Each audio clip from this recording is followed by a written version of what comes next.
సవ్యేతరకర గృహీతం రతిపతే. రతిపతే అంటే రతీదేవి యొక్క భర్త అయిన మన్మధుడు. ఇది మన్మధుడు పట్టుకున్నాడు. ఎందుకని? మన్మధుడే ఎందుకు పట్టుకోవాలి ఈ ధనస్సు? ఆ ఇంట్లో ఉండేవాడు ఆయన ఒక్కడే. అర్జునుడు పట్టుకుంటే కుదరదు, మన్మధుడే పట్టుకోవాలి అక్కడ. ఎందుకని? ఆ ఇల్లు మన్మధుడిది. అమ్మవారి గృహంలో ఉండేటటువంటి వాడు మన్మధుడు కాబట్టి మన్మధుడే ఆ ధనస్సు పట్టుకోవాలి. ఎవరి మీద పట్టుకోవాలి ఆ ధనస్సు? అమ్మవారి ముఖం చూసినప్పుడు చిట్లించుకోకుండా నవ్వించడానికి పట్టుకోవాలి ఒక ఆయన్ని. ఆయన కోసం ఆ ధనస్సు. ఎవరిని? శివుణ్ణి. శివుడి మీద పట్టుకునేటప్పుడు ఎంత జాగ్రత్తగా పట్టుకోవాలి? సవ్యేతరకరం అంటే మీరు మాట అనొచ్చు, ఏమన్నా అంత అల్లరి ఎందుకండి, ఒక లాజిక్ ఉంది. సాధారణంగా ధనస్సుని ఎలా పట్టుకుంటారు? ఏ చేత్తో పట్టుకుంటారు గోపి గారు? ఎడం చేత్తో పట్టుకుంటారు కదండి. కుడి చేత్తో పట్టుకుని ఎడం చేత్తో బాణాలు వేస్తారా? సాధారణంగా ఏ చేత్తో గోపి గారు మీరు ఇక్కడికి వచ్చేస్తే బాగుంటుందేమో. సాధారణంగా ఏ చేత్తో పట్టుకుంటారు? ఎడం చేత్తో పట్టుకుంటారు, కుడి చేత్తో బాణాలు వేస్తారు. ఎడం చేత్తో పట్టుకోకుండా కుడి చేత్తోనూ పట్టుకుని ఎడం చేత్తోనూ బాణాలు వేసాడు అనుకోండి, అప్పుడు ఏమంటారు? సవ్యసాచి. అలా ఎవరైనా ఉన్నారా? అర్జునుడు కాకుండా మన్మధుడు కూడా ఉన్నాడు. మన్మధుడు కూడా సవ్యసాచి, అందుకే ఇంతమంది మీద బాణాలు వేయగలుగుతున్నాడు. లేకపోతే స్పాండిలైటిస్ వస్తుంది ఒకవైపు నుంచే బాణాలు వేస్తే. అటువైపు ఉన్న స్పైన్ సరిగిపోయి రెండు చేతులతో వేస్తాడు. కాబట్టి ఇప్పుడు సవ్యేతర అంటే కుడి చేత్తో వేశాడా ఎడం చేత్తో వేశాడా? రెండు చేతులతో అన్నారనుకోండి మీరు. ఆయన అంటున్నది ఒక్క చేత్తో పట్టుకున్నాడు ధనస్సు అంటున్నారు. అప్పుడు ఎడం చేత్తో పట్టుకుని ఉన్నాడా కుడి చేత్తో పట్టుకుని ఉన్నాడా? ఎలా చెప్తారు? సవ్యేతరకరం అంటే ఇప్పుడు కుడిది కానిది ఎడమా, ఎడమ కానిది కుడా? ఏ చేత్తో పట్టుకున్నాడు అంటే మీరిప్పుడు కళ్ళు మూసుకుని ధ్యానం చెయ్యాలి. ధ్యానం చేస్తే మీకు కనపడుతుంది. ఇప్పుడు చాలా జాగ్రత్తగా పట్టుకునే ప్రయత్నం చేయండి సుమా. ఇది మాత్రం నేను రెండో మాట చెప్పను, ఒక్క మాటే చెప్తాను. ఈ ఒక మాట చెప్పినప్పుడు పట్టుకున్నారో అంతే, మీకు 100కి 150 వస్తాయి. నేను చెప్పినప్పుడు ఒక్కమారు చెప్పినప్పుడు మీరు పట్టుకోలేకపోయారో అంతే, ఇక నేను చెప్పను. నన్ను మళ్ళీ ఇలాగా అండి అలాగా అండి అని ఇక అడగవద్దు. బాగా పట్టుకునే ప్రయత్నం చెయ్యండి. నేను మీకు అర్థమైపోయేటట్టుగా చెప్పేటటువంటి ప్రయత్నం చేస్తాను. గోపి గారు ఒక్కసారి ఇలా రండి, ఒక్కసారి రండి. గోపి గారు రండి, గోపి గారు రండి. నాకు గోపి గారు అంటే పరమ సంతోషం. ఇలా రండి, ఇలా రండి. చక్కగా ఇక్కడ మీరు ఈ స్టేజ్ ఎక్కండి, ఒక్కసారి రండి, పైకి ఎక్కండి. గోపి గారు ఏం పైన లేదు, ఇలా రండి. వీళ్ళందరికీ అర్థం అవడానికి ప్రయత్నం, అందుకని మీకోసం కాదు. ఇక్కడ నిలబడండి, నిలబడండి. మీరు మన్మధుడిలాగా నిలబడండి, ఒక్కసారి లేచి నిలబడండి, చెప్తాను. ఇప్పుడు మీరు జాగ్రత్తగా చూడండి. మీరు కొంచెం అర్థం చేసుకోవడానికి బాగా తెలియడం కోసం నేను చెప్తున్నాను. అమ్మవారి కనుబొమ్మలు ఇలా ఉన్నాయి అనుకోండి నిలువుగా. ఇప్పుడు గోపి గారికి ఎటువైపు ఉన్నాయి అవి రెండు? గోపి గారికి ఎటున్నాయి? గోపి గారికి ఎటున్నాయి? కుడివైపుకున్నాయి. మీరు ఎట్నుంచి చూస్తున్నారు? ఆయనకి ఎడం వైపు నుంచి మీరు చూస్తున్నారు, ఆయనకి కుడి చేతి వైపు అమ్మవారి ధనస్సు ఉంది. నేను ఈ మాట ఎందుకు ఇంత ఖచ్చితంగా చెప్తున్నానో తెలుసా అండి? అట్నుంచి చూసే వాళ్ళకి ఇట్నుంచి చూసేది వేరవుతుంది. అటున్న వాళ్ళందరూ ఇటున్నట్టుగా భావన చేసి చూడాలి. అందుకు చెప్తున్నాను ఈ మాట. లేకపోతే ఏమవుతుందంటే సభలో ఇది నోటితో చెప్పలేక కాదు, ఆయన ఎందుకు పిలిచానంటే, నేను నోటితో చెప్పాను అనుకోండి, అటు కూర్చున్న వాళ్ళు ఒకలా ఊహిస్తారు, ఇటు కూర్చున్న వాళ్ళు ఒకలా ఊహిస్తారు. నాకు పరిష్కారం ఏమిటంటే ఎవరో ఒకరిని ఇక్కడ నించోబెట్టి చెప్పడం తప్ప పరిష్కారం లేదు దీనికి. లేకపోతే నేను 3 రోజులు చెప్పినా మీకు అర్థం కాదు. అందుకే ఆయన్ని పిలిచాను తప్ప ఆయన్ని ఇబ్బంది పెట్టడం నా లక్షణం కాదు.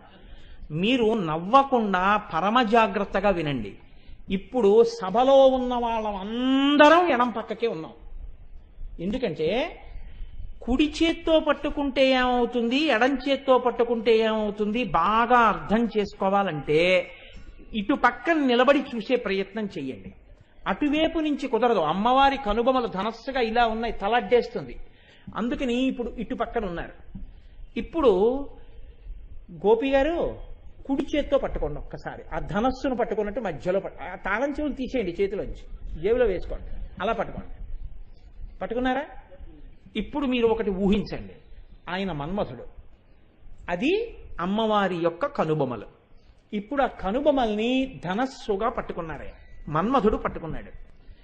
ఇప్పుడు సవ్యేతరకర గృహీతం రతిపతేహే, రతీదేవి అనురాధ గారు అనుకోండి, రతిపతేహే ఇక్కడ ఉన్నారు, మన్మధుడు పట్టుకున్నారు. సవ్యం అంటే కాసేపు మీరు ఏమనుకుంటారంటే ఎడమ చెయ్యి అనుకోండి. సవ్యేతరకరం, సవ్యము కానిదేది కుడి చెయ్యి. ఇప్పుడు కుడి చేత్తో ఆయన పట్టుకున్నారు. పట్టుకుంటే ఒక దోషం వచ్చింది ఆ పట్టుకోవడంలో. ఏమిటి వచ్చింది?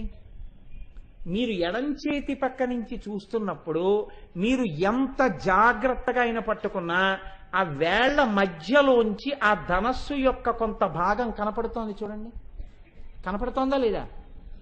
ఆ వేళ్ళు ఇంకొంచెం పొరపాటున కానీ విచ్చుకున్నాయనుకోండి, ఇంకొంచెం విప్పండి గోపి గారు, కొంచెం ఇలా విడిగా పట్టుకోండి.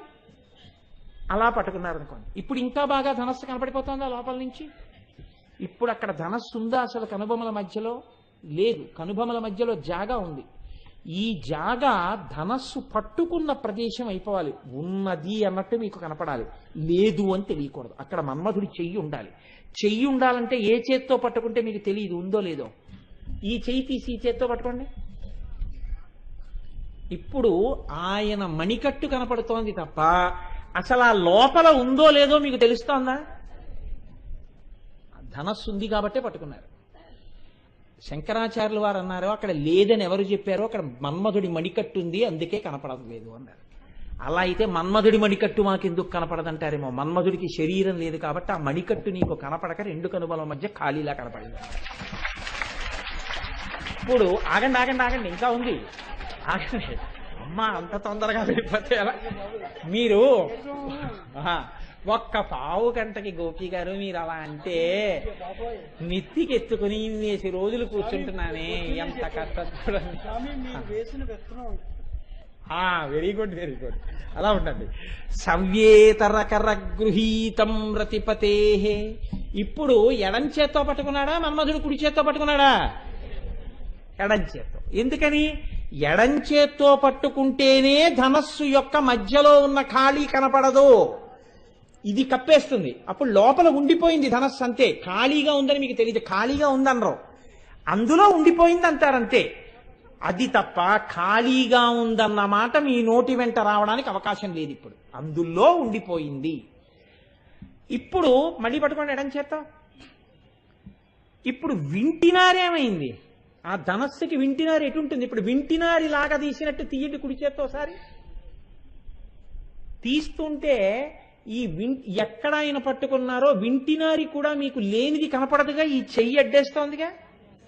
కాబట్టి ఇప్పుడు ఈ ముక్కు దగ్గర వింటినారి లేదని మీరు ఎలా అనగలరా? చెయ్యి అడ్డుతోంది కాబట్టి మీకు కనపట్టలేదు తప్ప చూపుల చేత వింటినారి కూడా ఉంది వెనకాల. ఇప్పుడు అమ్మవారి కనుబొమలు ఒక్క ధనస్సు అయిపోయాయా అయిపోలేదా?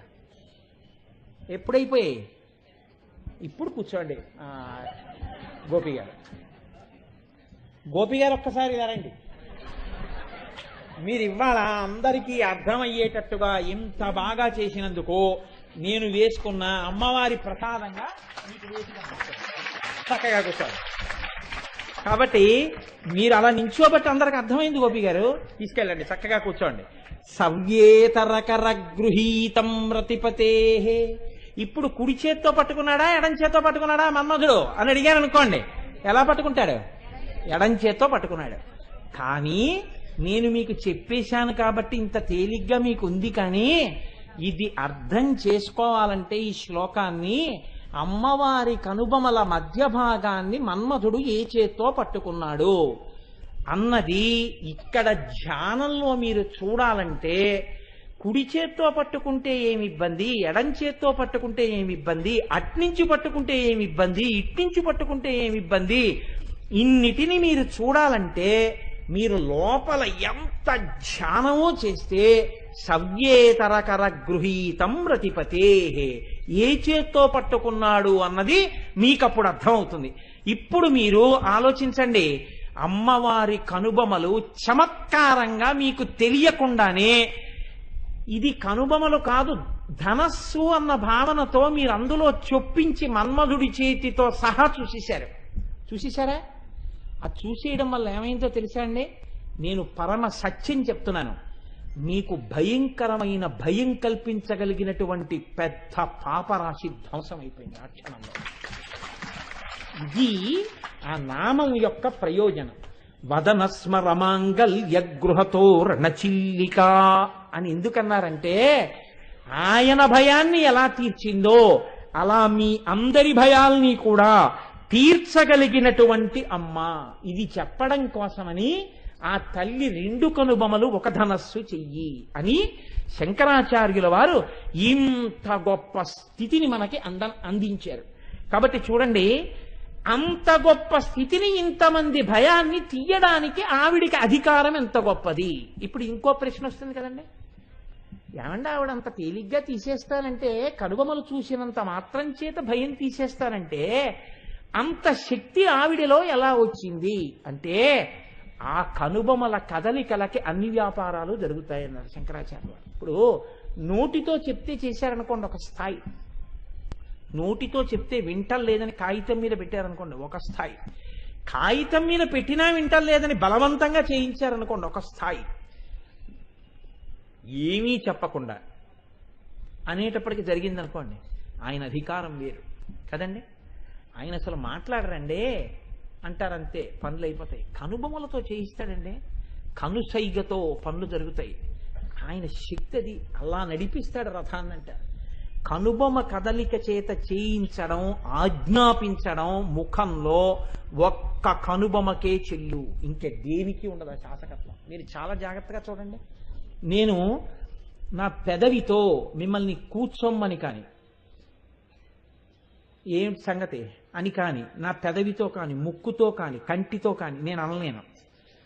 ఏమిటి ఆ పిచ్చి పిచ్చి వేషాలు అనవలసి వచ్చింది అనుకోండి సభలో, ఇలా చూసి అన్నామనుకోండి సత్యవాణి గారిని, అంటే ఏమిటి ఆ పిచ్చి పిచ్చి వేషాలు అంటే, అమ్మ మీరేం చేశారని కాదు సుమా, అమ్మ మీరైతే ఏంటంటే నా కూతురు లాంటి వారు, స్వతంత్రంగా అనొచ్చు, అందుకని అన్నాను అనుకోండి. ఏమిటది, వెంటనే ఏదో పొరపాటు జరుగుతోందనమాట అని ఆవిడ అప్పటిదాకా ఏ సెల్తోనో ఆడుకుంటున్న ఆవిడ జాగ్రత్తగా సెల్ పక్కన పెట్టేసి బుద్ధిగా కూర్చుంటారు. అంటే ఇప్పుడు నేను ముఖంలో దేనితో అలా కదిపితే శాసించగలిగాను అవతల వారిని, కనుబొమ్మతో చేయగలిగాను. ఇది ఒక్క కనుబొమ్మ యొక్క కదలిక చేత నియంత్రించగలను నేను, అవతల వారి యొక్క నడువడిని శాసించగలను. ఎంత స్థాయిలో శాసించగలను? నా యందు వినయం ఉంటే అవతల వారు నా కనుబొమ్మ కదలిక వింటారు. నేను అన్నాను అనుకోండి, ఆవిడ సెల్ ఇలా చూపించి అందనుకోండి, అప్పుడు నా బతుకేమైనట్టు మీరు ఆలోచించండి. నేను ఇది పట్టుకుంటే నీకేమైనట్టు అని అడిగింది అనుకోండి, అప్పుడు నేనేమైనట్టు? ఆ కనుబొమ్మ కదలికకి నేను పాడైపోయినట్టు కదండి. అంటే నా చేత శాసింపబలవలసినటువంటి వ్యక్తి కాని వారిని నిష్కారణంగా శాసించాను, నా మర్యాద భంగమైంది. అంటే ఎవరి మీద పడితే వారి మీద కనుబొమ్మలు ఎత్తడం కుదరదు. ఎవరు నువ్వు కనుబొమ్మ ఎత్తితే వారు వింటారో వారి మీదే కనుబొమ్మలు ఎత్తాలి, అంతేగాని అందరి మీద కనుబొమ్మలు ఎత్తితే నీ మర్యాద పోతుంది, వాళ్ళు ఎత్తితే కదండి. అమ్మవారికి కూడా అలా ఉంటుందా? అయ్య బాబోయ్, కనుబొమ్మలు అంటే ఎంత దూరం వెళ్ళారండి. అందుకని వదన స్మరమాంగల్య గృహతోరణచిల్లిక, ఆ కనుబొమ్మతో ఎంత దూరం వెడుతున్నారో చూడండి. వశిన్యాది దేవతలు ఎంత దూరం వెడుతున్నారో, వ్యాసుడు ఎంత దూరం వెడుతున్నారో చూడండి. శంకరాచార్యుల వారు, శంకరులు ఉన్నారు, ఆవిడ ఇలా అంటే ఏమవుతుందో నీకు చెప్తాను వినన్నారు.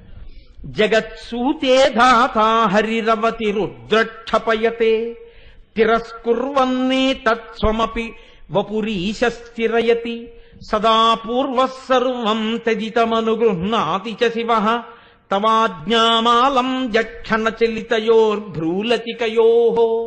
భ్రూలతికయోః, తీగలా ఉన్నటువంటి ఆవిడ కనుబొమనిట ఆవిడ ఇలా కదుపుతుందిట. అనేటప్పటికీ బ్రహ్మగారు సృష్టి చేస్తాట. సృష్టి చేసి అక్కడ పెట్టగానే ఆవిడ ఇలా చూసి అంటుందట. శ్రీ మహావిష్ణువు వాటిని అన్నింటిని పరిపాలిస్తాట. ఆవిడ రుద్రుడి వంక చూసి అంటుందట. బ్రహ్మగారిని విష్ణువుని సృష్టిని కలిపి రుద్రుడు తనలోకి తీసుకుంటాట. ఇప్పుడు ఆవిడ బ్రహ్మగారిని విష్ణువుని రుద్రుణ్ణి కలిపి ఇలా అని అంటుందట. అంటే మహేశ్వరుడు ఈ మూడింటిని తనలోకి తీసేసుకుని తాను నాలుగింటితో కలిసి సదాశివుల్లో ఐక్యమైపోతాడు. ఈ సదాశివుడు లోపల పెట్టుకుని అమ్మవారి పక్కకు వచ్చి కూర్చుంటాడు. ఇప్పుడు ఏమైపోయాయి లోకాలన్నీ? మొత్తం పరిపాలన చేసేటటువంటి ముగ్గురు మూర్తులతో సహా అంతా మహాప్రళయం అయిపోయి ఆవిడ పక్కన సదాశివుల్లో చేరిపోయింది. ఆవిడ కొన్నాళ్ళు పోయాక అంటుంది, ఇలా చూసి అంటుంది, ఆవిడ మళ్ళీ మహేశ్వరుణ్ణి వదులుతాట. ఆవిడ ఆయన వంక చూసి అంటుంది, ఆయన బ్రహ్మగారిని వదులుతాట. ఆయన మళ్ళీ సృష్టి చేస్తాడు. ఆవిడ ఇలా అంటుంది, విష్ణు వస్తారు, పరిపాలన చేస్తారు. ఆవిడ అంటే సృష్టి, స్థితి, లయము, అనుగ్రహము, తిరోధానము అయిపోతుంది. 5 కృత్యములు తన కనుబొమలతో చేస్తుంది. బ్రహ్మాండములను కలిపేస్తుంది, బ్రహ్మాండములను సృష్టిస్తుంది. ఇంత శక్తున్న కనుబొమలు నీ భయాన్ని తీలేవని నువ్వు ఎందుకు అనుకుంటున్నావు? కాబట్టి వదనస్మరమాంగల్య గృహతో రణచిల్లిక. శివుడి పట్ల అపచారం చేసిన మన్మధుడికే భద్రగృహం అయితే నీకెందుకు కావు? నువ్వే తప్పు చేశావని అవుతావు. నువ్వు నమస్కారం చేస్తే వాళ్ళిద్దరూ సంతోషిస్తారు. నీ భయం పోయిందయా అన్నారు. మూకశంకరులు అన్నారు మూక పంచశతిలో, మోష్ట ప్రభాపటల విద్రుమ ముద్రితీతే భ్రువల్లి వీచిసు భగే ముఖకాంతి సింధౌ కామాక్షి వారి భరపూరణ లంబమాన కాలాంబువాహ సరణిం లభతే కటాక్ష అన్నారు. మూకశంకరులు చెప్పినప్పుడు బాగా జ్ఞాపకం పెట్టుకోండి. శంకర భగవత్పాదులు చెప్పినా, మూకశంకరులు చెప్పినా శ్లోకాన్ని మీరు పట్టుకోగలిగితే లలితా సహస్రనామంలో నామం బాగా అర్థమైనా అక్కడితో ఆ నామంతో మీ జీవితం తరించిపోతున్నట్టే. 1000 నామాలు అర్థమైతే ఇంకా ఏ స్థితిని పొందుతారండి జీవితంలో? ఎంత గొప్ప స్థితి! అందుకే ఇవి అర్థమైతే ఎక్కడ నడుస్తుంది? మీరు చదువుతూ ఒక్కసారి వదనస్మరమాంగల్య గృహతో రణచిల్లిక అన్నారనుకోండి, అనగానే అమ్మవారి కనుమలు భ్రోభుగ్నే కించిత్ భువన భయభంగవ్యసని తదీయే నేత్రాభ్యాం మధుకర రుచిభ్యాం ధృతగుణం ధనుర్మన్యే సవ్యేతరకర గృహీతం ప్రతిపతే ప్రకోష్ఠే ముస్తాచగయతి నిగూఢంతరముమే అని శంకరుల శ్లోకం గుర్తొచ్చింది అనుకోండి. అమ్మవారి కనుబొమలు ఎడంచేత్తో పట్టుకోవడం, కుడి చేత్తో పట్టుకుంటే వేళ్ళు, ఆయన ప్రజ్ఞ, కనుబొమలు, వాటి గొప్పతనం, అవి కదిలితే ఏం చేస్తాయి జ్ఞాపకం వస్తుంది అనుకోండి. తర్వాత నామం చెప్పండి చూస్తాను, గుర్తుండదు. అదే నామం వదనస్మరమాంగల్య గృహతో రణచిల్లిక, వదనస్మరమాంగల్య గృహతో రణచిల్లిక అంటుంటారు. భార్య వచ్చి ఏమిటండి అది, వక్త్ర లక్ష్మీ పరీవాహ చలన్మీ నాభలోచన అంటుంది. అంటే అబ్బబ్బబ్బబ్బా నా ఆనందం బాడు చేసేసావే, నాకు రాక కాదే అంటారు. అంటే లలితా సహస్రము యొక్క గొప్పతనం ఏమిటంటే ఏ నామం దగ్గర రెండో నామం గుర్తురాక రమించారో అక్కడే మీరు అనుగ్రహాన్ని పొందేశారు. అలా పొందడానికి అనువైన రీతిలో లలితా సహస్రం ఉంటుంది. అందుకే లలాటము, కనుబొమలు. అసలు ఇంక రేపు కళ్ళు వస్తాయండి. అమ్మవారి కన్నుల గురించి విన్నా, అమ్మవారి కన్నులను మనోనేత్రంలో దర్శనం చేసినా అమ్మవారి కళ్ళ గురించి పెద్ద ఇబ్బంది ఉండదు. ఎదురుగుండా కనబడుతుంటాయి కళ్ళు. ఆ కళ్ళు చూస్తూ కళ్ళ గురించి విన్నవాడెవరో నేను మరొక ఉద్దేశంతో చెప్పట్లేదు. అలా విన్నవాడు నేను పరమ సత్యం మీకు చెప్తున్నాను. కొన్ని కోట్ల కోట్ల కోట్ల జన్మల జీవయాత్ర తర్వాత ఈశ్వరానుగ్రహం పరిపుష్టమైన వాడెవడుంటాడో వాడొక్కడే వినగలడు కళ్ళ గురించి. అసలు విన్నాడు అంటే వాడికి కొత్త కోణం, కొత్త మారాకు తొడిగిందని గుర్తు. పాపరాశి నశించిపోయింది, ఎంత సంచితమో కాలిపోయిందని గుర్తు. అంత అదృష్టం ఉంటేనే వింటారు కళ్ళ గురించి. అంత గొప్ప నామం రేపటి రోజున వస్తుంది. నేను ఇవాళ వీలైతుందేమో అనుకున్నాను, కానీ నడవదు. ఎప్పుడూ ఏదో ఒక నామం పట్టుకుంటే అంతే, అందులోనే సంతోషం, నాకు నడవదు. సరే, మూకశంకరులు అమ్మవారి యొక్క కనుబొమలు చూస్తూ చెప్తున్నారు ఏమని, అమ్మా నీ ముఖము ముఖములా కనపట్టలేదు, నీ ముఖము చూస్తే కాంతి సముద్రములా కనపడుతోంది. కాంతి సముద్రంలా ఉంటే అది అమ్మవారి యొక్క ముఖంట. సముద్రం అనేటప్పటికీ మీరు ఆలోచించండి, సముద్రం గాంభీర్యమునకు చిహ్నం. సముద్రంలో ఎప్పుడూ కెరటములు లేచి పడుతుంటాయి. బయట పెద్ద కెరటాలు ఉంటాయి, లోపల చిన్న చిన్ని కెరటాలు ఎప్పుడూ కదులుతూ ఉంటాయి. ఎప్పుడు ఏదో ఘోషగా ఉంటుంది. నిత్య చైతన్యమునకు సముద్రము ఆలవాలమై ఉంటుంది. అలా ఆ కన్నులను ఆ సముద్రాన్ని నమ్ముకుని ఎంతమందో ఉంటారు. ఆ సముద్రం అడుగున పగడాల దగ్గర నుంచి అన్నీ దొరుకుతాయి. అందుకే మూకశంకరులు అన్నారు, ఓష్ట ప్రభా పటల విద్రుమముద్రితేతే. అమ్మా, నీ ముఖమనేటటువంటి కాంతికి అడుగున పగడముల కాంతితో కూడిన నీరు కనపడుతోంది అన్నారు. అంటే ఎర్రటి వస్తువు కింద ఉందనుకోండి, పైన నీళ్లు కూడా కొంచెం ఎర్రగా ఉన్నట్టు కనపడతాయి. అంటే ఆ సముద్రపు లోతుకెళ్లిన వాడికే పగడం ఉన్నటువంటి నీరు ఎర్రగా ఉందని కనపడుతుంది, పైన చూసిన వాడికి నీలం సముద్రమే కనపడుతుంది. అంటే ఇప్పుడు అంత దర్శనం చేసినటువంటి మూకశంకరుల నోటి వెంట వస్తోంది ఆ శ్లోకం. ఆయన అంటున్నారు, అమ్మా, నీ ముఖమనేటటువంటి కాంతి సముద్రంలో పగడములు కనబడుతున్నాయి. ఏదా పగడం? ఓష్ట. నీ కింది పెదివి, ఎర్ర పెదివి పగడంలా మెరిసిపోతోంది కాంతితో. కాబట్టి పగడాలున్నాయి సముద్రంలో. భ్రువల్లి వీచి సుభగే ముఖకాంతి సింధౌ. నీ ముఖకాంతి అనబడేటటువంటి సముద్రంలో భ్రువల్లి వీచి, ఈ కనుబొమలనేటటువంటి తరంగములు పైకి లేచి పడుతున్నాయి. ఎందుకని? పిల్లల కష్టాలు చూసినప్పుడు భ్రువౌ భుగ్నే, అయ్యో వీళ్ళకి ఎప్పుడు పోతుంది భయం, నా వంక చూస్తే చాలు పోగొడతాను. రెండు, ఏమండి అసలు భయం లేకుండానే చేయొచ్చుగా. భయం లేకుండా చేస్తే అమ్మవారి వైపు తిరిగి అమ్మవారికి నమస్కరించి భయం పోగొట్టుకున్న తృప్తి మీకెప్పుడు వస్తుంది? అసలు ఆ ఆనందం కలగాలంటే ఆవిడ వంక చూడాలి, అప్పుడు కదా ఆ తృప్తి, ఆ ఆనందం. కాబట్టి ఇప్పుడు భ్రువల్లి వీచి, సృష్టి స్థితి లయ అనుగ్రహం తిరోధానం జరుగుతున్నాయంటే ఆ కనుబొమలు లేచి పడుతున్నట్లేగా. కాబట్టి పైకి లేచి పడే ఆ కనుబొమలే ఆ కాంతి సముద్రమునందున్నటువంటి కెరటములు. ఎలాగా నిజంగా ఎంత తత్వదర్శనం చేశారో చూడండి మూకశంకరులు అని ఆయన అంటారు. కామాక్షి వారి భరపూర నలంబమాన కాళంబువాహసరణిం లభతే కటాక్ష. కటాక్షము అన్న మాటకు అర్థం ఏమిటంటే, ఇలా చూసిన చూపుని కటాక్షం అనరు. ఇలా చూసిన చూపు మనం తట్టుకోలేం కూడా. అమ్మవారు అనుగ్రహించాలంటే కటాక్షమును మనం ఎందు వర్షిస్తుంది. కటాక్షము అంటే కడగంటి చూపు. అందుకే శంకరాచార్యులు వారి సౌందర్యలహరి చేస్తే కటాక్ష వీక్షణ ఐశ్వర్య అంటారు. కటాక్ష వీక్షణమే ఐశ్వర్యం. కటాక్షం అంటే ఇలా చూడక్కర్లేదు, ఎప్పుడూ గమనించడం. ఈ వస్తువుని జాగ్రత్తగా చూసుకోవాలి అనుకుంటే ఏం చేస్తాం? ఇప్పుడు నాకు ఈ పూలదండ మీద చాలా నచ్చింది అనుకోండి, ఉపన్యాసం చెప్తూ చెప్తూ ఇది ఉందో ఎవరన్నా పట్టుకుపోయారో అనుకున్నాను అనుకోండి, ఇలా చూస్తూ చూస్తూ అలా ఒకసారి చూస్తూ ఉంటాను. అలా చూసుకుంటున్నాను అనుకోండి, కటాక్షం ప్రసరిస్తోంది అనమాట. అంటే ఈ కడగంటి చూపుతో చూస్తున్నాను. ప్రత్యేకంగా రెండు కన్నులను ఒక చివరికి తెచ్చి ఆ చివరి నుంచి పడుతున్నటువంటి లేశమైన దృష్టి చేత చూడడంలో నిజమైన నా ప్రేమ ఉంది.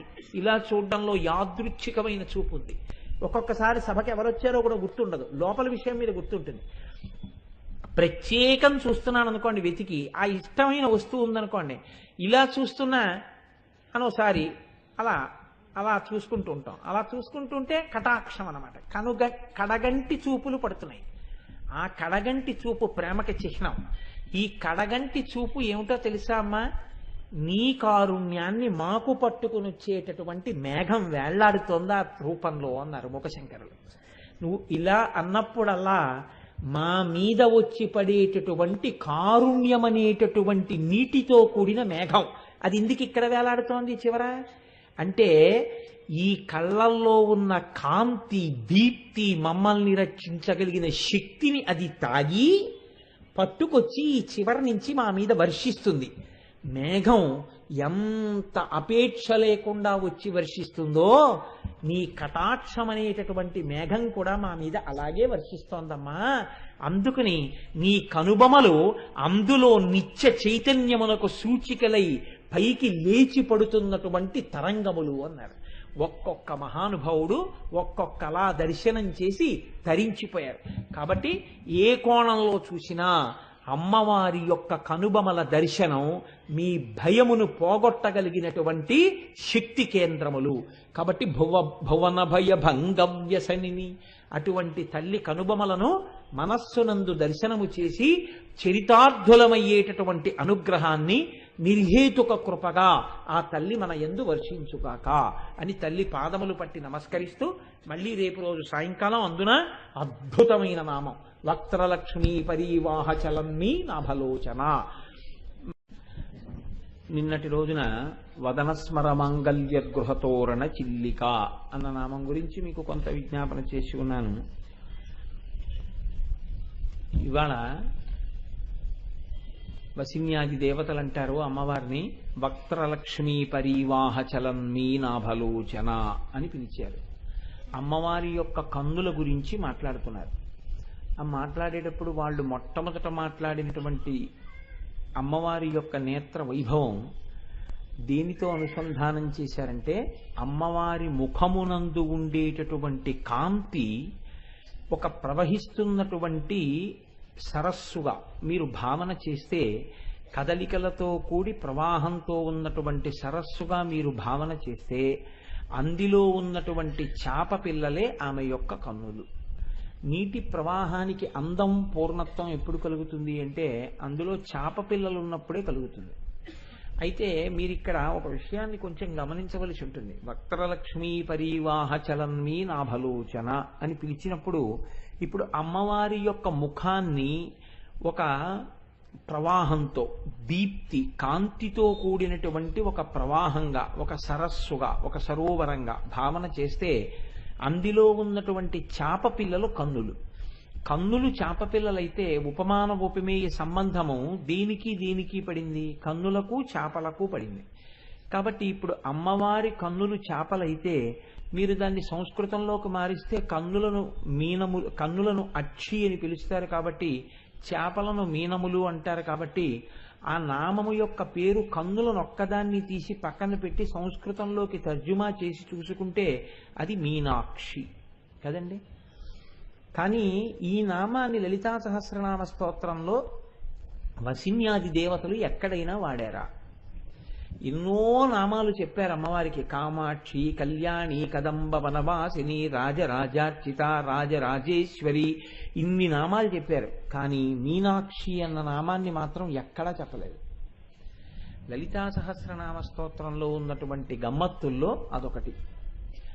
ఇలా చెప్పకుండా చెప్పారు.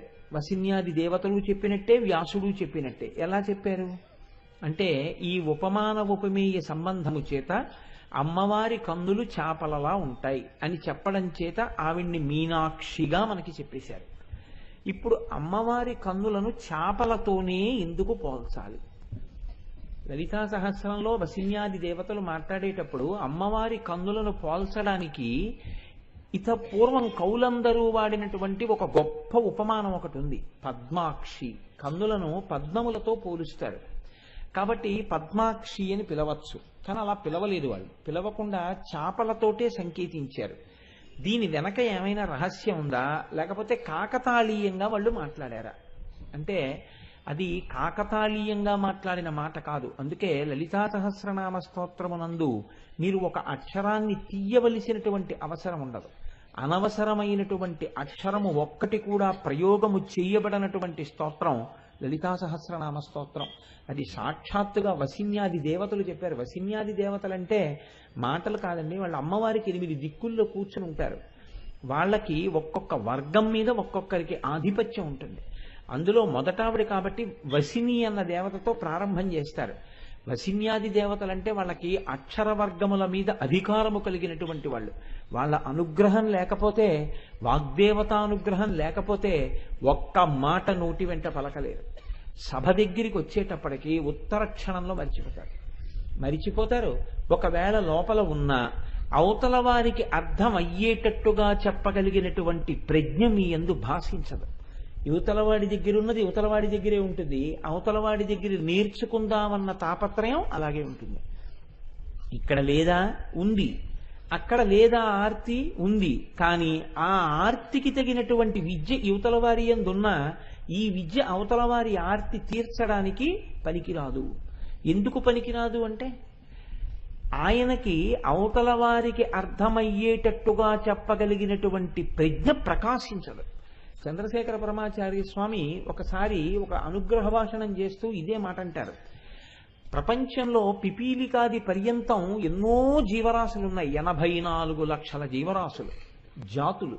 ఇందులో మళ్ళీ ఒక్కొక్క జీవరాశి కొన్ని కోటాను కోట్లు. ఇలా ప్రపంచమంతా నిండిపోయినటువంటి జీవరాశి ఎంత ఉందో, ఇందులో భగవంతుని యొక్క నామాన్ని పలకగలిగినది, భగవంతుని యొక్క నామాన్ని అర్థం చేసుకోగలిగినది ఒక్క మనుష్యుడే.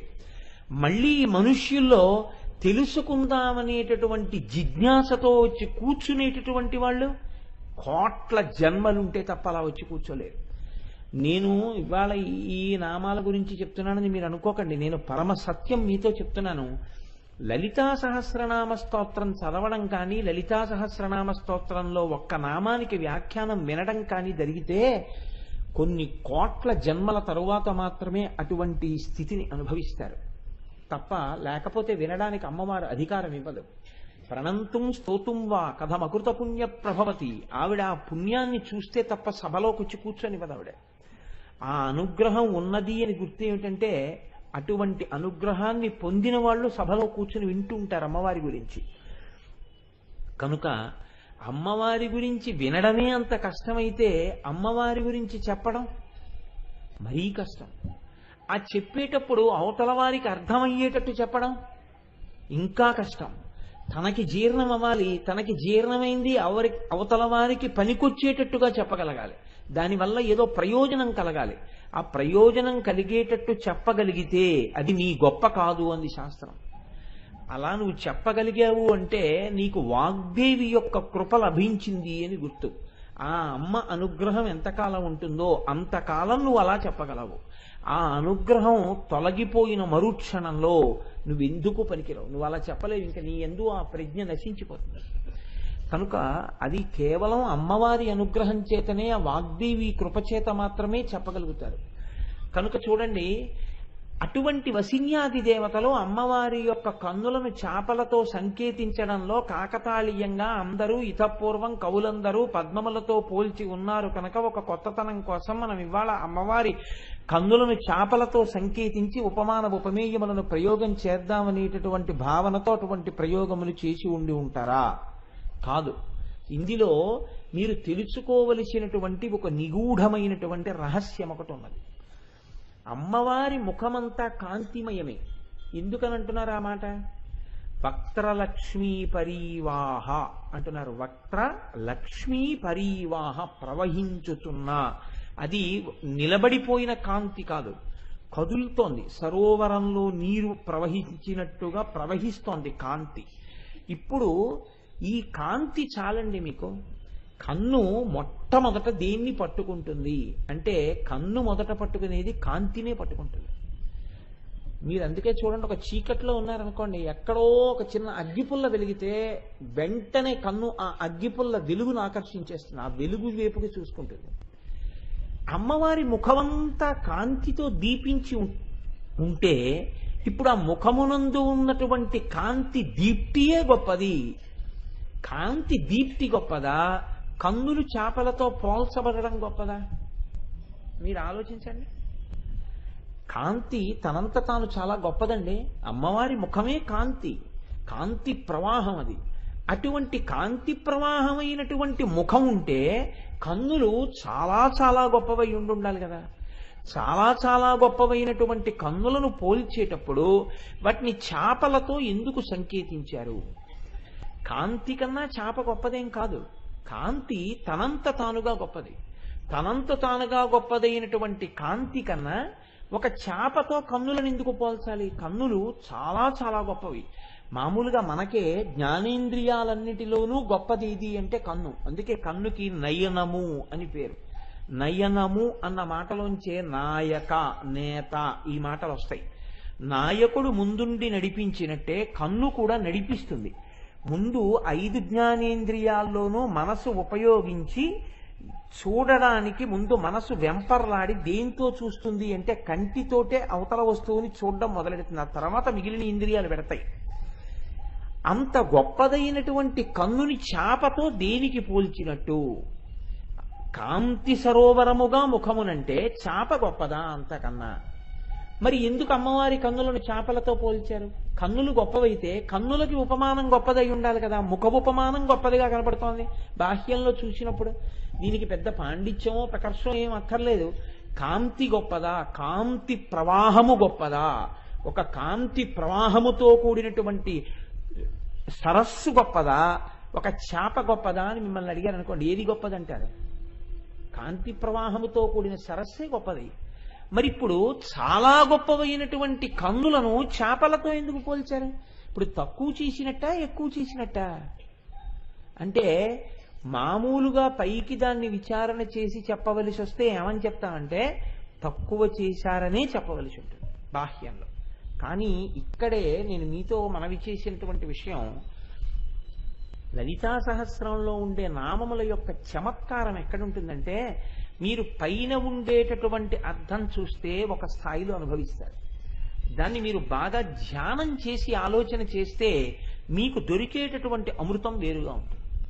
ఇప్పుడు మీరు చేపలతో ఎందుకు పోల్చి ఉంటారు అన్న విషయాన్ని బాగా పరిశీలనం చేశారనుకోండి, చేప యందు 3 లక్షణాలు ఉంటాయి.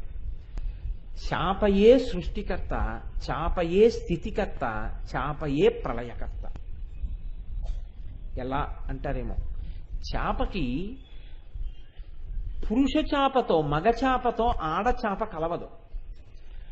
బాహ్యంలో స్త్రీ పురుష సంపర్కము చేత మాత్రమే ఆయా జాతులు పరిఢవిల్లుతాయి. కానీ ఒక్క చేపల యందు మాత్రం స్త్రీ పురుష మీనముల యొక్క సంపర్కము ఉండదు. సృష్టి చెయ్యాలి, చేపల్ని కనాలి అనేటటువంటి కోరిక కలగగానే ఆడచాప మగచాప వంక, మగచాప ఆడచాప వంక ఆ సంబంధమైన కోరికతో చూస్తాయి. చూడగానే ఆడచాపకి తన సంతానాన్ని పెంచగలిగినటువంటి శక్తి ఉద్భుతమవుతుంది. ఇప్పుడు చేప పిల్లలు వచ్చాయి. సృష్టికర్త సృష్టి ఎలా చేసింది? స్త్రీ పురుష సంపర్కంతో చేయలేదు, కేవలము చూపులతో చేసింది. 2, ఇప్పుడు పిల్లల్ని పోషించాలి. పోషణ చెయ్యవలసి వస్తే చేప స్తన్యం ఇవ్వదు. లోకంలో అన్నీ ఏం చేస్తాయంటే స్తన్యం ఇచ్చి పోషిస్తాయి పిల్లల్ని. కానీ ఒక్క చేప మాత్రం ఆకలి గొని ఇంకా ఆహారం తినడం చేత కానటువంటి చిన్ని చేప పిల్ల ఆకలితో అమ్మవంక చూస్తే, నీకు ఆకలిగా ఉందా నాన్న, నీ ఆకలి తీరుగాక అని చేప చూస్తుంది. ఆడచాప తన పిల్లలన్నిటి వంక ఇలా తలడి తిప్పి చూస్తే చిన్ని చిన్ని చేప పిల్లలన్నిటికీ కడుపు నిండిపోతుంది. ఇది ఈ సృష్టిలో ఆశ్చర్యకరమైనటువంటి విషయం. తన చూపులతో పోషిస్తుంది చేప తన పిల్లల్ని. అందుకే స్థితికర్త. చేపకి ఆహారం చేపే. చేపనే మింగేస్తుంది. చిన్న చేప నువ్వు పెద్ద చేప అని ఎక్కడో విన్నాను నేను. అందుకని చిన్న చేపని పెద్ద చేప మింగేస్తుంది. అదేమిటి, నా జాతిది కదా అని ఏం వదిలిపెట్టదు. సాధారణంగా లోకంలో ఉండేటటువంటి నియతి ఎలా ఉంటుందంటే, ఆ జాతి ప్రాణి వేరొక జాతి ప్రాణిని తింటుంది తప్ప ఆ జాతి ప్రాణిని మింగేయడం అనేటటువంటిది చాలా అరుదుగా ఉంటుంది తెలిసి. కానీ చేపలలో ఉండే గమ్మత్తు ఏమిటంటే, పెద్ద చేపలు చిన్న చేపల్ని మింగేస్తాయి తెలిసి ఉండే కడుపు నింపుకోవడానికి. పరబ్రహ్మము కూడా సృష్టి చేసేటప్పుడు స్త్రీ పురుష సంపర్కము కానీ ప్రకృతి పురుష సంపర్కము కానీ బాహ్యముగా మానవాళి యందు జీవకోటి యందు ఎలా ఉంటుందో పరాత్పరుడి యందు అలా ఉండదు. అందుకే పోతన గారు భాగవతంలో ప్రార్థన చేస్తే, శ్రీకైవల్య పదంబు చేరుటకునై చింతించదన్ లోక రక్షైకారంభకు భక్తపాలన కళా సంరంభకున్ దానవోద్రేక స్తంభకు కేళి లోల విలస దృగ్జాల సంభూత నానా కంజాత భవాండ కుంభకు అన్నారు. కేళి లోల విలస దృగ్జాల సంభూత నానా కంజాత భవాండ కుంభకు. ఎవరు ఈ లోకములను సృష్టించాలి అనేటటువంటి కోరికతో ఇలా చూసేటప్పటికి బ్రహ్మాండములన్నీ వచ్చాయో, తన చూపుల చేత ఈ లోకములనన్నింటినీ సృష్టించగలిగినటువంటి శక్తి కలిగిన పరబ్రహ్మమున్నాడో అన్న మాట వేశారు. అది బ్రహ్మసూత్రాల్లో మాటది. ఇప్పుడు పరబ్రహ్మమును గూర్చి అలా చెప్తోంది బ్రహ్మసూత్రం, అలా చెప్తోంది వేదం. ఆయన చూపులతో ఈ బ్రహ్మాండములను సృష్టిస్తాడు. చూపులతో సృష్టించగలిగినటువంటి పరాత్పరుడు ఎటువంటి వాడో చూపులతో తన జాతిని సృష్టించగలిగినటువంటి చాప అటువంటిది. చూపుల చేత తన పిల్లల్ని పోషించుకోగలిగినటువంటి శక్తి పరమాత్మకి ఎలా ఉందో చూపుల చేత తన బిడ్డల్ని పోషించుకోగలిగిన శక్తి ఈశ్వరుడికి అలా ఉంటుంది. ఈశ్వరుడు పోషించాలి అనుకున్నప్పుడు ఎక్కడి నుంచో ఏదో తీసుకొచ్చి పోషించాడు. ఆయన ప్రసన్న దృక్కులతో చూస్తాడు, అంతే పోషింపబడతాడు. అసలు మీకు ఇంకొక పెద్ద రహస్యం చెప్పనండి. పోషణ అన్న మాటలో ఉన్న రహస్యం, మీలో పోషణ అనేటటువంటిది హీనాతిహీనమైన స్థాయిలో శరీరం, అత్యున్నత స్థాయిలో జ్ఞానం. చాలా గొప్ప స్థాయిలో పోషింపబడేది జ్ఞానం, హీనాతిహీన స్థాయిలో పోషింపబడేది శరీరం. మీరు నైవేద్యం పెట్టి తినండి, నైవేద్యం పెట్టకుండా తినండి, శరీరం పోషింపబడుతుంది.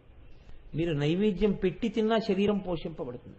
కానీ మీరు నైవేద్యం పెట్టి మీరు ఏది అనుభవించినా నేను ఇలా దీనిని అనుభవించడాన్ని ఈశ్వరుడు అంగీకరిస్తాడా? ఇది ఒక్కటే ప్రశ్న. మనిషి తరిస్తాడు అనడానికి గుర్తేమిటో తెలుసా అండి? ఇంకొకళ్ళ సర్టిఫికెట్లు ఉండవు. నువ్వు ఒక పని చేసే ముందు నేను ఇలా చెయ్యడాన్ని ఈశ్వరుడు అంగీకరిస్తాడా? దీన్ని మీరు పరిశీలనం చేసుకుని ఈశ్వరుడు అంగీకరిస్తాడు అనిపిస్తే మీరు చేసేయచ్చు. ఈశ్వరుడు దీన్ని అంగీకరించడు అని మీకు అనిపించింది అనుకోండి, ఉత్తర క్షణం మీరు దాన్ని వదిలిపెట్టేశారనుకోండి, మీరు చేయడం ఆపేశారనుకోండి, విషయానుభవమునందు నివేదన స్వభావమున్నది. ఇప్పుడు తను అనుభవించడు తిన్నగా, అనుభవించే ముందు ఇది ఈశ్వరానుగ్రహం అని అనుభవిస్తాడు. ఈశ్వరుడు వద్దన్నదాన్ని ఈశ్వరానుగ్రహం అని మీరు ఎలా అనుభవిస్తారు? మీరు అనుభవించలేరు. ఈశ్వరానుగ్రహము అని అనుభవించడంలో చాలా చమత్కారం ఉంటుంది. అలా మీరు దేన్ని పడితే దాన్ని ఈశ్వరానుగ్రహము అని లోపలికి పుచ్చుకోకూడదు. ఏది పుచ్చుకోవచ్చని ఈశ్వరుడు అన్నాడో దాన్ని మీరు లోపలికి పుచ్చుకోగలరు. ఇప్పుడు నాకు చెప్పండి, మీరు పుచ్చుకునే ముందు ఉమామహేశ్వర పరబ్రహ్మార్పణమస్తు అని దేనికి అనగలరు? ఈశ్వరుడు నువ్వు ఇది తీసుకోవద్దు అన్న పదార్థాన్ని ఉమామహేశ్వర పరబ్రహ్మార్పణమస్తు అని మీరు తీసుకోలేరు కదా. మీరు ఉమామహేశ్వర పరబ్రహ్మార్పణమస్తు అని తీసుకుంటున్నారు అనుకోండి, అలా అని తీసుకోగలుగుతున్నారు అంటే ఏమిటి దాని అర్థం? మీరు ఈశ్వర శాసనమునకు కట్టుబడుతున్నారు. ప్రసాద స్వీకారమునందే అసలు మీ ప్రవర్తన మారిపోయిందండి, ఉత్తరక్షణం మారిపోయింది. ఇప్పుడు ఇలా మీరు తీసుకుని ఇలా మీరు అనుభవిస్తున్నారు అనుకోండి ఏదైనా, దీని యొక్క స్థాయి పెరిగిపోయినప్పుడు ఎలా ఉంటుందంటే రెండు కోణాల్లోకి మారుతుంది. తన వల్ల ఒక గొప్ప పని జరిగినా అది నా వల్ల కాదండి, లోపల నుంచి ఈశ్వరుడు చేయించాడని ఉమామహేశ్వర పరబ్రహ్మార్పణమస్తు. ఇప్పుడు తన లోపలికి తీసుకోవట్లేదు, తనకున్నది బయటికి ఇస్తున్నాడు. అది ఒక గొప్ప విరాళం కావచ్చు. నేను పేర్లు చెప్పకూడదు, ఆయనకి ఇష్టం ఉండదు. మనలోనే ఉన్నారు ఒక మహాత్ముడు. ఆయన నా మాట మేరకి ఒక చోట ఒక పెద్ద విరాళం ఇచ్చారు. కానీ ఆయన అన్నారు, నా పేరు వద్దండి గురువుగారు అన్నారు. ఆయన ఇచ్చేసే ముందు నేను ఎక్కడ పొంగిపోయానంటే లేచి నిలబడి ఆ ద్రవ్యాన్ని ఇస్తూ ఉమామహేశ్వర పరబ్రహ్మార్పణమస్తు అంటూ ఇచ్చి రెండు చేతులతో నమస్కారం చేశారు. మీలో ఉన్నది, మీ విభూతిగా ఉన్నది, మీలో ప్రకాశించినది ఇతరులకు ఈశ్వరానుగ్రహం తప్ప ఇది నాది ఎలా అవుతుందండి? ఆయన అనుగ్రహంతో నాదైంది. ఆయన అనుగ్రహం కోసం ఆయన చేత నా ఉపాధి ద్వారా ఇప్పింపబడి నన్ను సార్థకత చేకూర్చడానికి ఉపయోగపడింది అని మీరు ఉమామహేశ్వర పరబ్రహ్మార్పణమస్తు అని ధారపోయగలిగారనుకోండి, ఆ క్షణంలో మీ యందు జ్ఞానము ప్రకాశించింది, ఈశ్వరానుగ్రహం కలిగిందప్పుడు మీకు. రెండు, ఒకటి మీకున్నది ఇచ్చుట, దాని యందు ఉమామహేశ్వర పరబ్రహ్మార్పణమస్తు అనడం. రెండు, మీకు ఉన్నది ఇవ్వడం కాదు, మీరు లోపలికి పుచ్చుకోలేనిది మీరు పుచ్చుకోవలసి వచ్చింది. పుచ్చుకోలేనిది ఏమిటి? అది పుచ్చుకోవడం మీకు ఇష్టం కాదు అంటే నా ఉద్దేశ్యం కష్టం, పరమ కష్టం. ఇప్పుడు ఈ కష్టాన్ని పుచ్చుకోవాలని ఏ గృహస్థు కోరుకోడు. అటువంటి కష్టం ఒకటి వచ్చింది. నేనే ఉన్నాను, నా భార్య ఉంది, నా భార్య సుఖంగా ఉండాలి అని నేను కోరుకుంటాను తప్ప నా భార్య కాలు మీద ఒక పెద్ద కురుపు వేసి అది చాలా నిప్పి పెట్టి సెలవేసి అది చాలా బాధపడుతుంటే నేను చూడాలి అని నేను కోరుకోను కదా. ఇప్పుడు అది వచ్చింది అనుకోండి, నా భార్య కాలు మీద ఒక పుండు పుట్టింది. ఇప్పుడు నేను నా భార్య కాలు మీద పుండు పుట్టి అది బాధపడుతుంటే చూసి, ఈశ్వర ఇది ఏదో జన్మలో ఏదో పాపం చేసి ఉంటుంది, దాన్ని ఎంతో కష్టపెడితే ఇబ్బంది పడిపోతుందని ఒక కురుపు రూపంలో నిప్పి పెట్టించి తీసేస్తున్నావా తండ్రి? ఎంత అనుగ్రహం ఉన్నవాడివయ్యా. కురుపుని పెడుతోందేమో కానీ నిత్య జీవితంలో ఏవీ పాడవలేదు కదా, అన్ని నడుస్తున్నాయి కదా, నాకు వండి పెట్టగలుగుతోంది, ఈశ్వరారాధన చేసుకుంటోంది, తన పని తను చేసుకుంటోంది, ఇది కదా జగదంబా నీ అనుగ్రహం అంటే అని నేను అన్నాను అనుకోండి, నాకు ఇష్టం లేని దాన్ని ఈశ్వర అనుగ్రహంగా నేను ఇష్టంగా లోపలికి తీసుకుంటున్నాను. ఇది ఈశ్వర ప్రసాదము అని లోపలికి పుచ్చుకున్నాను. ఈ పుచ్చుకోవడానికి ఆది ఎక్కడా అని అడిగారు. నీవు తినడం దగ్గర ఆది. అసలు అది చేత కాలేదనుకోండి, ఎప్పటికీ జీవితంలో మార్పు రాదు. సున్నా. ఎన్ని విన్నా ప్రయోజనమేమీ ఏమీ ఉండదు. ఏమీ ఉండదు. ఎందుకు ఉండదు? ఏది మార్పేది? నువ్వు తింటున్నది ఉమామహేశ్వర పరబ్రహ్మార్పణమస్తు అని తిన్ననాడు కదా, ఉమామహేశ్వర పరబ్రహ్మార్పణమస్తు కాకపోతే లక్ష్మీనారాయణ పరబ్రహ్మార్పణమస్తు అని. దానికి నాకేం అభ్యంతరం ఏం లేదు. నామరూపాలతో ఉన్నది బ్రహ్మం కాబట్టి వేదం అంగీకరించిన రూపాన్ని నువ్వు అనుసంధానం చేయవచ్చు. చేసి లోపలికి పుచ్చుకోవడం అలవాటైతే దాని యొక్క తీవ్ర స్థాయిలో ఇంకొకటి కూడా నీకు అలవాటు అవుతుంది మెల్లమెల్లగా.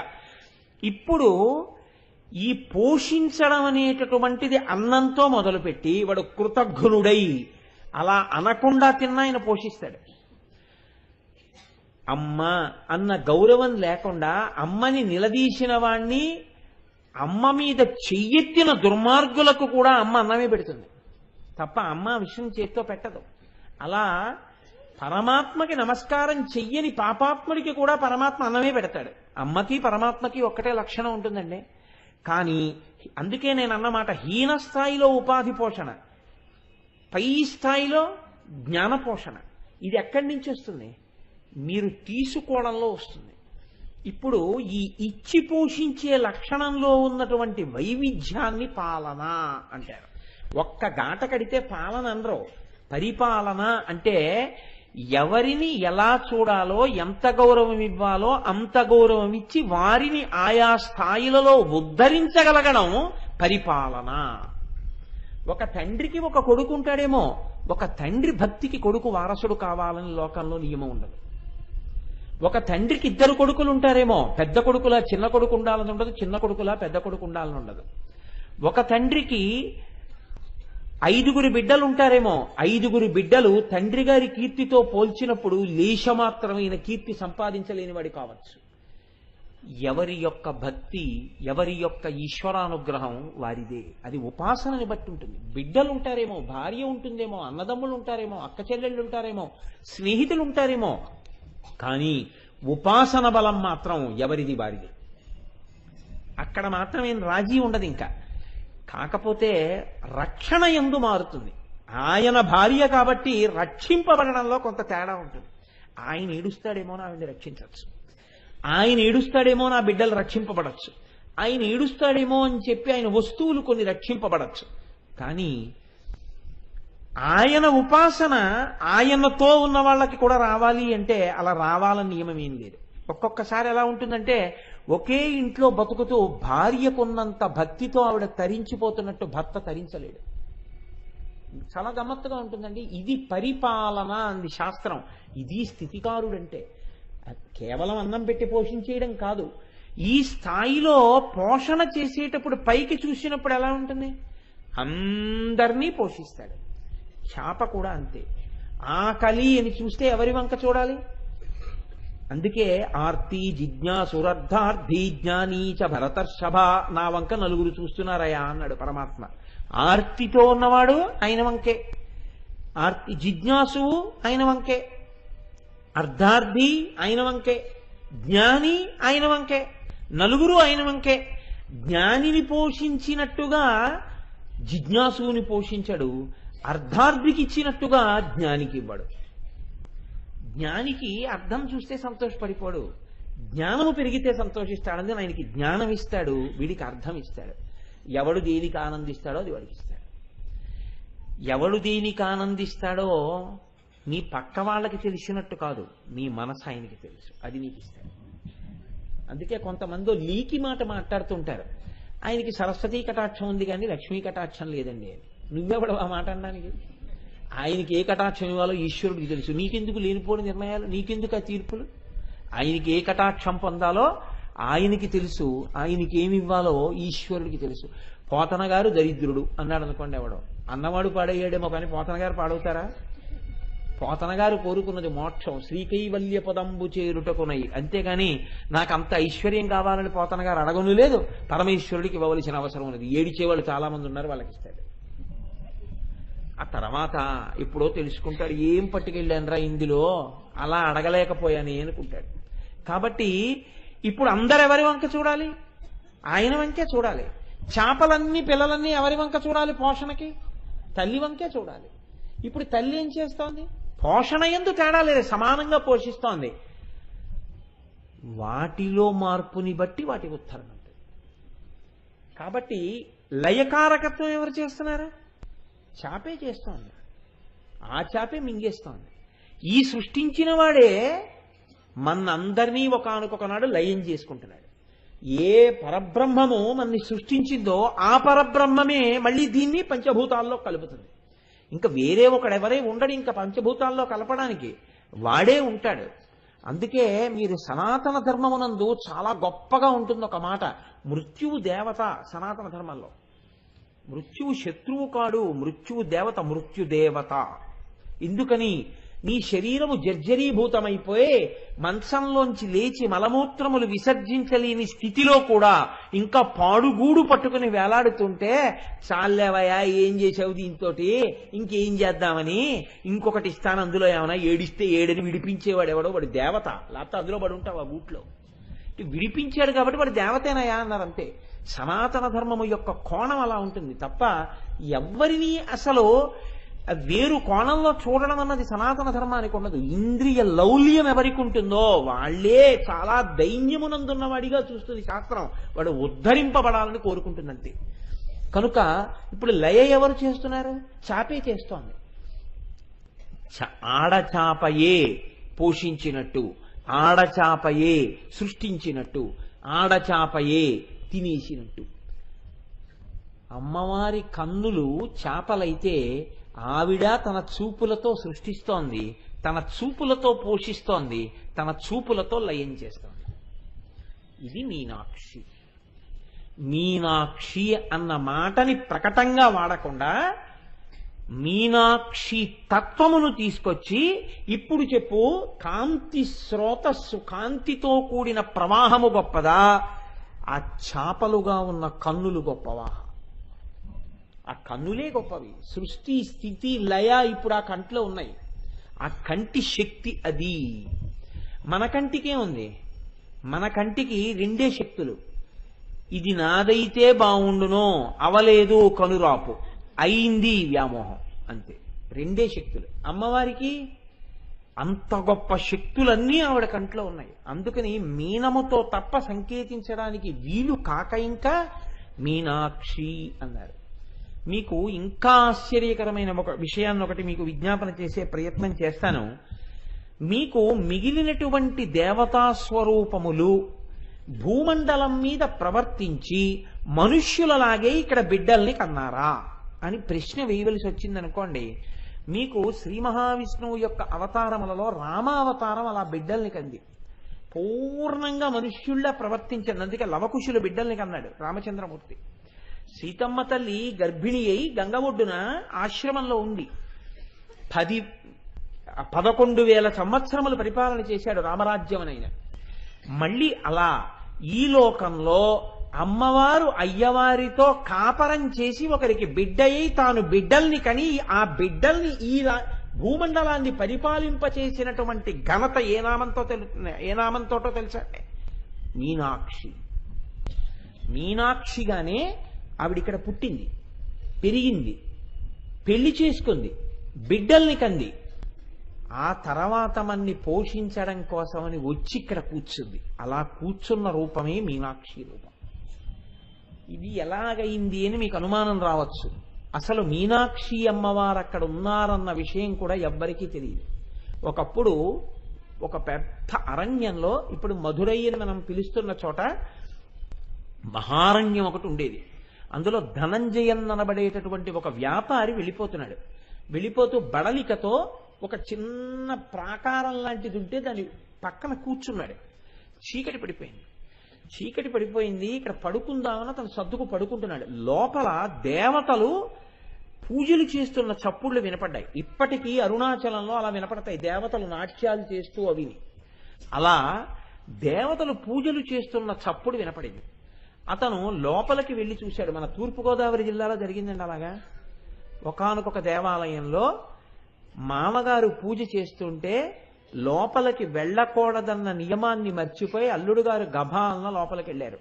వెళ్ళేటప్పటికీ అమ్మవారికి తాంబూలం ఇలా అందిస్తుంటే పరమభక్తుడైన వ్యక్తి అమ్మవారు తాంబూలం తింటోంది. అతను గబుక్కుని తెర తీశాడు. తెర తీసేటప్పటికి అమ్మవారు ఇలా కళ్ళెత్తింది. అతను స్పృహ తప్పిపోయాడు. అనుకోకుండా తీశాడు కాబట్టి అతను స్పృహ తప్పిపడిపోయాడు. అమ్మవారు పరమభక్తుల దగ్గర స్వీకరించింది అలాగా ఉపచారాన్ని. కనుకనే మధురైలో అతనికి లోపల దేవతలు పూజలు చేస్తున్న చప్పుళ్ళు వినపడితే అతను లోపలికి వెళ్ళి చూశాడు. దేవతలందరూ నిలబడితే అమ్మవారు అక్కడ పూజ స్వీకరిస్తోంది. అతను ఇది చూసి పరవశించిపోయి అమ్మవారు అతని ద్వారా లోకానికి ప్రకాశింప చెయ్యాలనుకున్నారులా ఉంది. రాజుగారి దగ్గరికి వెళ్ళి చెప్పాడు, అయ్యా నేను ఇక్కడ ఒక చిత్రమైనటువంటి విషయాన్ని చూశాను. అమ్మవారు స్వయంగా అక్కడ దేవతలతో పూజ తీసుకుంటోంది అని. వెంటనే కులశేఖర పాండ్యన్ ఆ రాజు పేరు. ఆ రాజుగారు వచ్చి అక్కడ చూశారు. అక్కడ ఆయనకి చిన్న దేవాలయం ఒకటి కనపడింది. ఇక్కడ పరాశక్తి వెలిసి ఉన్నది అని ఆయన ఏం చేశాడంటే ఒక చిన్న గుడి కట్టి, ఆయనకి బిడ్డలు లేరు. ఆ బిడ్డలు లేనటువంటి కారణం చేత ఆయన అమ్మవారిని వేడుకున్నాడు.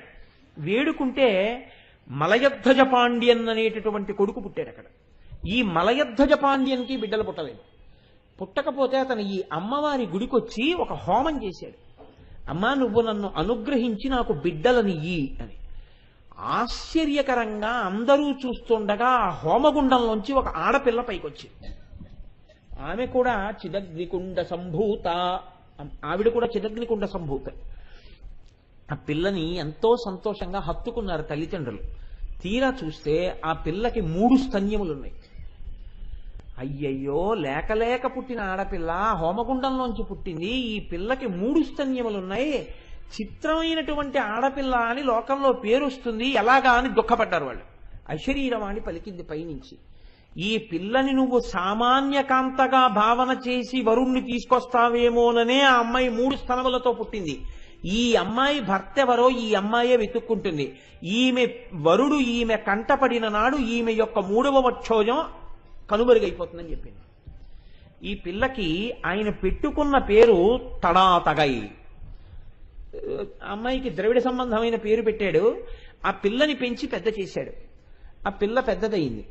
పెద్దదై ఎన్నో విలువిద్యలు నేర్చుకుంది. పురుషుడన్న వాణ్ణి విడిచిపెట్టకుండా ఓడించింది. చిట్ట చివరికి పురుషులకు పురుషుడు పరమాత్మ కైలాసపతి పరమశివుడు ఉన్నాడన్నారు. పినాకమే ఆయన ధనస్సు కావచ్చు, ఆయన్ని కూడా ఓడిస్తానని ఈ పిల్ల కైలాసానికి వెళ్ళింది. పరమశివుణ్ణి యుద్ధానికి పిలిచింది. పరమశివుడు బయటికి వచ్చాడు నవ్వుతూ. ఆయన బయటికి వచ్చేటప్పటికీ ఈమె యొక్క 3వ స్తన్యము అదృశ్యమైంది. ఈమె అంది, ఈయనే నా వరుడు అని కైలాసం నుంచి పరమశివుణ్ణి భూమి మీదకి తీసుకొచ్చింది. ఆయనే సుందరేశ్వరుడు. ఇప్పటికీ అందుకే పరిపాలన చేసింది కాబట్టి పాలనాంశ మధురైలో అమ్మవారిదే, చిదంబరంలో అయితే అయ్యవారిది, మధురైలో అమ్మవారిది. ఇక్కడికి తీసుకొచ్చి ఆ పిల్ల తన భర్తని తీసుకొచ్చి తండ్రి గారిని అడిగింది, నాన్నగారు ఈయనకి నన్ను కన్యాదానం చేయండి అని. యథార్థంగా అమ్మవారిని పరమశివుణ్ణి పీటల మీద కూర్చోపెట్టి కన్యాదానం చేసినటువంటి పరమాద్భుతమైన స్థితిని మలయధ్వజ పాండ్యన్ పొందాడు. పార్వతీ కళ్యాణం యథార్థంగా చేశాడు. యథార్థంగా చేసిన తరువాత ఆయనకి కొడుకులు లేరు, ఈ పిల్ల ఒక్కతే పుట్టింది. ఈ పిల్లకి పరమశివుడికి కలిపి వీళ్ళు రాజ్యం చేస్తుండగా ఈ పిల్ల ఉత్తరాధికారి అయి రాజ్యాన్ని నిర్వహణ చేసింది. ఈమె రాజ్య నిర్వహణ చేస్తుండగా ఈమెకి సుబ్రహ్మణ్యేశ్వర స్వామి వారి అంశలో ఒక పిల్లవాడు పుట్టాడు. ఆ పిల్లవాడే ఉగ్రపాండ్యన్. ఇప్పటికీ మీరు మధురై దేవాలయం చరిత్ర చదివితే అందులో ఉంటాయి ఈ విషయాలన్నీ. ఉగ్రపాండ్యన్ అన్న పిల్లవాడు పుట్టి వాడు రాజ్యానికి అధికారి అయ్యాడు. తల్లిదండ్రులు ఇద్దరూ కలిసి వాడికి పట్టాభిషేకం చేసి కైలాసానికి వెళ్ళిపోతా ఉన్నారు. అంటే ఆ పిల్లవాడు ఏడిచాడు, అమ్మా ఏ అదృష్టమో, నువ్వు ఇక్కడ ఇంతమందిని అనుగ్రహించడం కోసమని వరుణ్ణి ఇక్కడికి తీసుకొచ్చి శంకరుణ్ణి సుందరేశ్వరుడిగా ఈ సింహాసనాన్ని అధిష్ఠించి పరిపాలించావు, నాకు తల్లివయ్యావు, తండ్రి అయ్యారు, నాకు పట్టాభిషేకం చేశారు, మీరు వెళ్ళిపోవడానికి వీల్లేదన్నాడు. అంటే పుట్టినది మొదలుగా అందర్నీ ఎలా రక్షించానో అలాగే తలుచుకున్న ఉత్తర క్షణంలో అందర్నీ మీనాక్షి మధురై అనేటప్పటికే నా చూపులతో కాపాడడానికి నేను ఈ మధురై క్షేత్రంలో వెలిసి ఉంటానని అమ్మవారు మధురైలో మీనాక్షిగా వెలిసింది. పక్కనే సుందరేశ్వరుడుగా శంకరుడు వెలిశాడు. అందుకనే మీనాక్షి ఇప్పటికీ అంత గొప్ప అవతారం. ఆ మీనాక్షి అమ్మవారు అందుకే 4 చేతులతో కానీ 8 చేతులతో కానీ ఉండదు, 2 చేతులతోనే ఉంటుంది. మీరు ఎప్పుడైనా మీనాక్షి అమ్మవారిని కొంచెం జాగ్రత్తగా పరిశీలనం చేస్తే దేవాలయంలోకి వెళ్ళినప్పుడు కొంచెం లోపలకు ఉంటుంది. ఆ లోపలికి ఉన్నప్పుడు మీరు కొంచెం జాగ్రత్తగా దీపపు కాంతిలో పట్టి పట్టి చూస్తే 2 చేతులతోటే ఉంటుంది. నరకాంత ఎలా ఉంటుందో అలా 2 చేతులే. 2 చేతులలో కూడా గమ్మత్తు ఏమిటంటే అమ్మవారు 2 కాళ్ళు ఒక్కలా పెట్టి నిలబడి ఉండదు. మధుర మీనాక్షి కుడికాలు ఇలా నిలబెట్టి ఉంటుంది, ఎడంకాలు కొంచెం పైకెత్తి మోకాలు పైకి తేల్చి ఇలా ఒరిగి ఉంటుంది మూర్తి.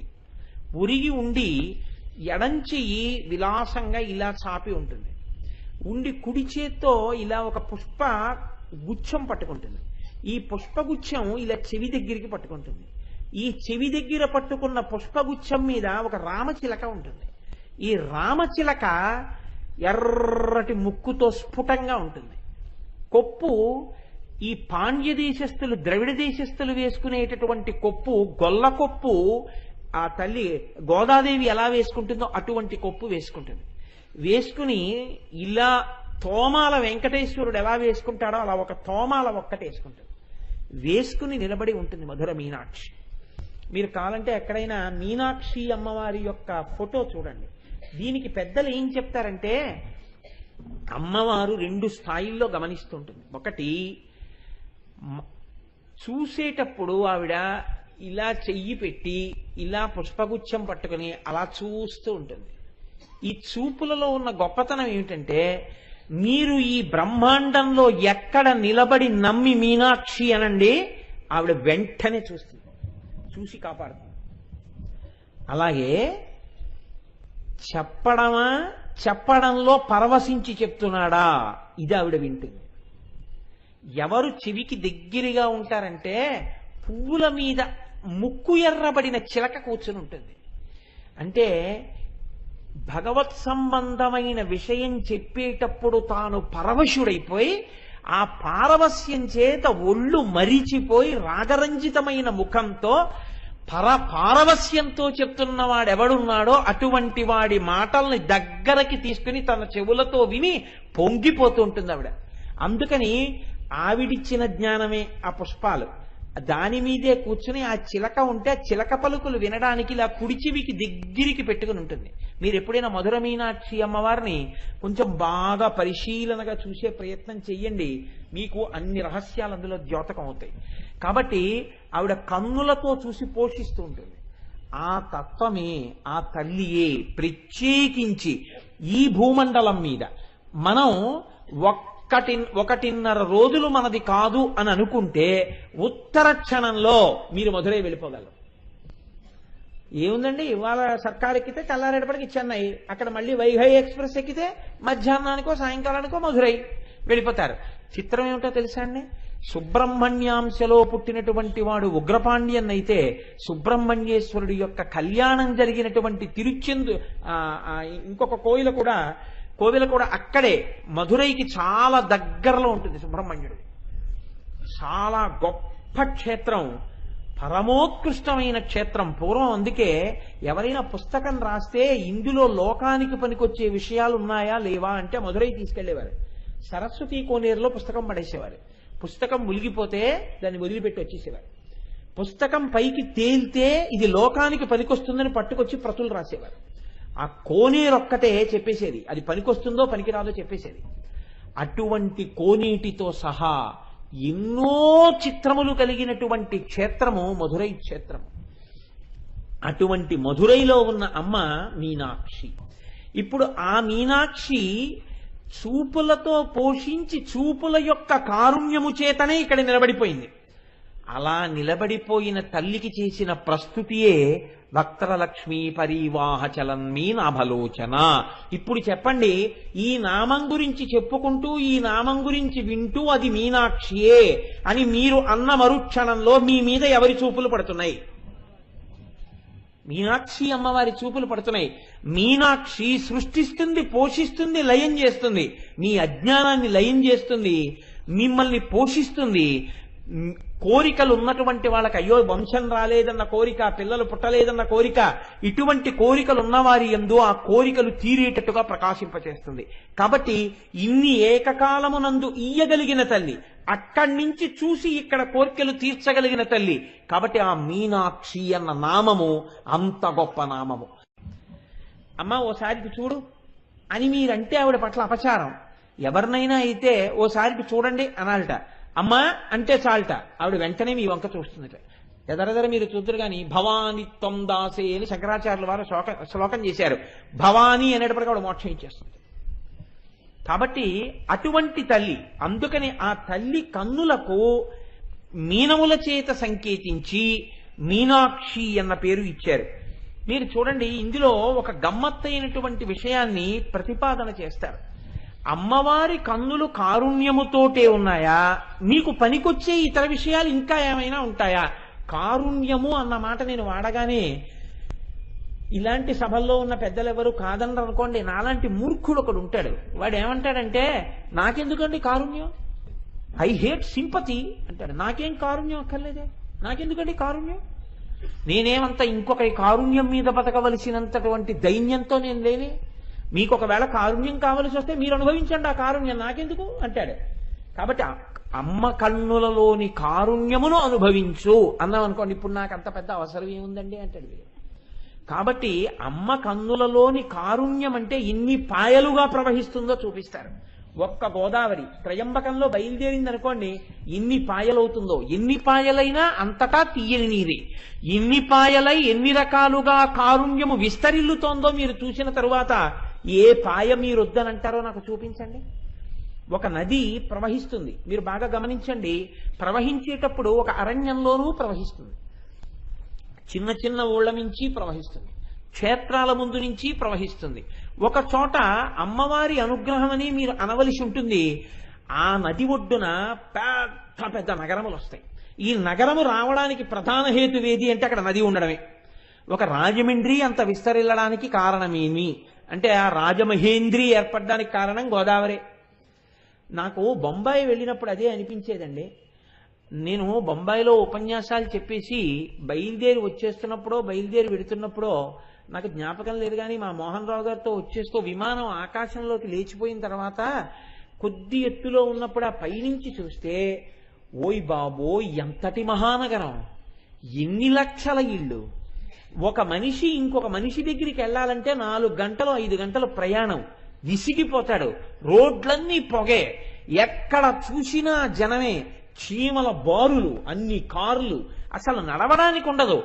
ఇంతటి మహానగరంలో ఇన్ని లక్షల మంది ఇంత సంతోషంగా బతికేస్తున్నారు.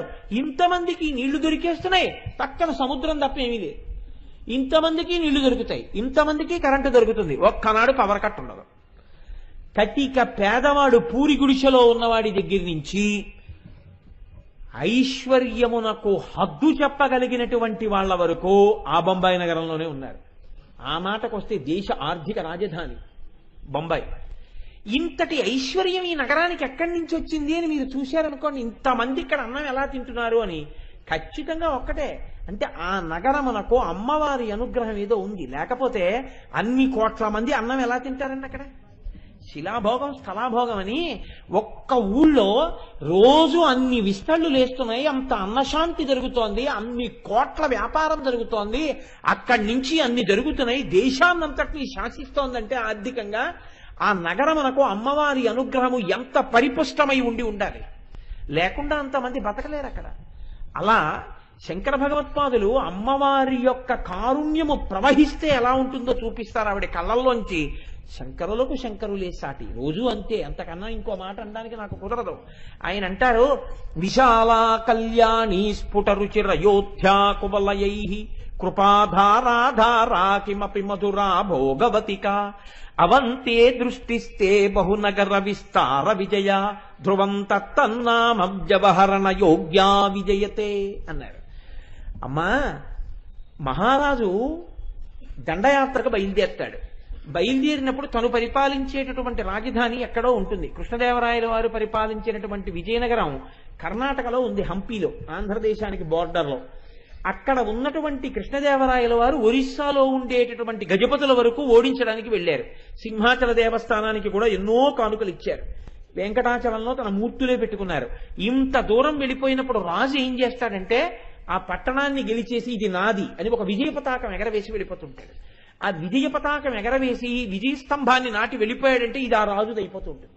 అలాగే శంకరాచార్యుల వారు అంటున్నారు, నువ్వు ఈ లోకమంతా నీ కళ్ళు ఇలా తిప్పుతున్నా, నేను తల తిప్పుతున్నాను అనుకోండి, అమ్మవారైతే ఇలా కళ్ళు తిప్పుతుందట.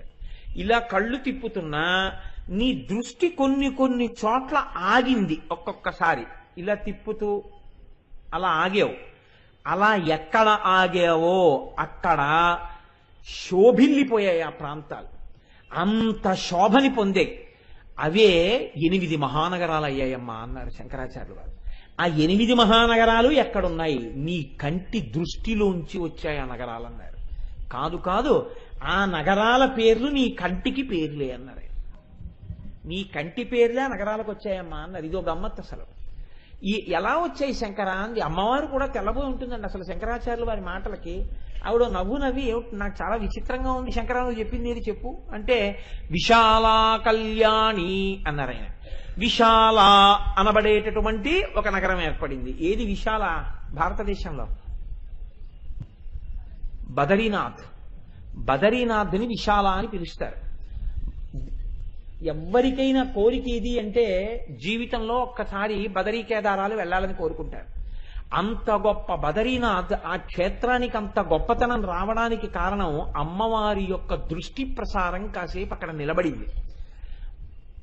పైకి అమ్మవారి దృష్టి విశాల అంటే ఎక్కడో ఒక్కచోట పడేటటువంటి దృష్టి కాదు.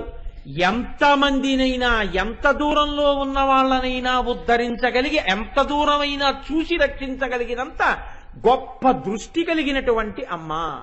మనకైతే ఏదో ఇక్కడి నుంచి అక్కడ వరకు, అక్కడి నుంచి ఇక్కడ వరకు కనబడుతుంది. అసలు కళ్ళజోడు తీస్తే అది కనబడదు, మన అదృష్టం అనుకోండి. కానీ అమ్మవారు అలా కాదుట. విశాల కళ్యాణి. ఒక్కొక్క దృష్టి పడింది అనుకోండి, కనురాపు తగిలిందండి అని ఇంటి ముందు గుమ్మడికాయ పుచ్చిపోతుంది. అలా ఉంటాయి కొన్ని దృష్టిలు. కానీ అమ్మవారి దృష్టి అటువంటి దృష్టి కాదుట. అమ్మవారి దృష్టి ఎక్కడ పడుతుందో అక్కడ కళ్యాణమే, అక్కడ సంతోషమే, వైభోగమే, శోభనమే, శుభమే. అమ్మవారి దృష్టి పడాలి తప్ప ఆవిడ దృష్టి పడిందా ఆ ఇంట అన్ని శోభనాలు వెల్లువెత్తిపోతాయి. కాబట్టి విశాల కళ్యాణి స్ఫుటరుచిరయోధ్యా కువలయై. ఇప్పుడు శంకరాచార్యులు వారు అంటున్నారు, కళ్యాణి రెండో నామంలో కళ్యాణి చెప్పారు కదండి. ఈ కళ్యాణి ఎక్కడ ఉన్నది అంటే, ఈ కళ్యాణి నగరము కర్ణాటకలో వాతాపి చాళుక్యులు అనేటటువంటి వాళ్ళు పరిపాలించారు. దాన్నే తరువాతి కాలంలో కళ్యాణి చాళుక్యులు అన్న వాళ్ళు పరిపాలించారు. కాబట్టి కర్ణాటకలో ఉన్నటువంటి కళ్యాణి తప్ప బొంబాయిలో ఉన్నటువంటి కళ్యాణ్ కాదు. అది కర్ణాటకలో ఉన్న కళ్యాణిని అమ్మవారి కంటి పేరుగా వచ్చినటువంటి నగరం అని చెప్తారు. ఇటువంటి కళ్యాణి నగరం ఎటువంటిదో అలాగే మూడవది స్ఫుటరుచిరయోధ్యా కువలయై. అమ్మా, నీ కన్నులు అయోధ్యతో సమానము.